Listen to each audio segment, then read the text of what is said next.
बाबा इसके अलावा और एक मुद्दा है जो अभी इंडिया में चल रहा है, तो उसके बारे में क्या कहना कौन सा मुद्दा? जिसके बारे में पाकिस्तानी आर्टिस्ट को बैन किया जा रहा है, तो क्या कहना इंडिया से चाहिए? जो हमारे जवान शहीद हो रहे हैं और जवान भी हमारे शहीद हो गए, तो क्या पाकिस्तानी आर्टिस्ट को बैन करना सही होगा या नहीं होगा? अगर हमारे लोग उन्हें बैन कर रहे हैं तो आज की बात अगर कहें तो बिल्कुल भी गलत नहीं है, क्योंकि जो कलाकार यहाँ से पैसा कमा के गए हैं अपने देश ही जाते वो हम लोगों को काफिर बोल रहे हैं। तो अगर उन्होंने पैसा कमाना है तो वो अपने देश में एक्टिंग कर लेना, उनको कौन रोकता है।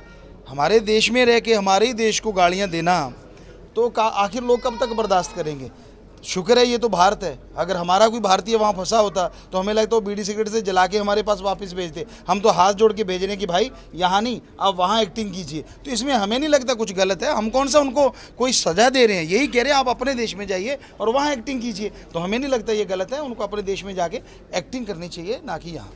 इसके अलावा हमारे देश में भी कई एक्टर्स जो है पाकिस्तानी एक्टर्स को सपोर्ट कर रहे हैं, जैसे ओमपुरी और सलमान खान ने जिस तरह का बयान दिया, तो उस बारे में आपकी क्या राय है? क्या एक्टर्स को हमारे देश को सपोर्ट करना चाहिए या पाकिस्तानी आर्टिस्ट को?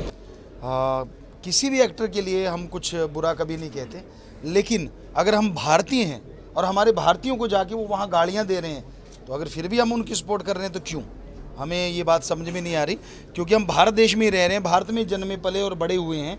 और वो जा के अभी एक शायद गायक थे आतिफ, शायद उन्होंने जाके बोला है कि वहाँ तो सब लोग काफिर हैं, मैं तो बस पैसा कमाने जाता हूँ। तो मतलब ये क्या है, कौन है वो जो लोग उनको यहाँ काम देते हैं और उनको फिर बाद में बहुत ऊपर चढ़ा देते हैं? तो हमें नहीं लगता कि उनको ऐसा करना चाहिए, बल्कि जिस देश में रहते, कहते हैं ना, जिसका खाएं अन्न, जिसकी खाएं बाजरी और उसी के भरें हाजरी। तो ये हमारी एक कहावत है कि यहाँ रह के जिस माटी में हम जन्मे पले उस माटी का कम से कम वफादार तो हमें रहना चाहिए।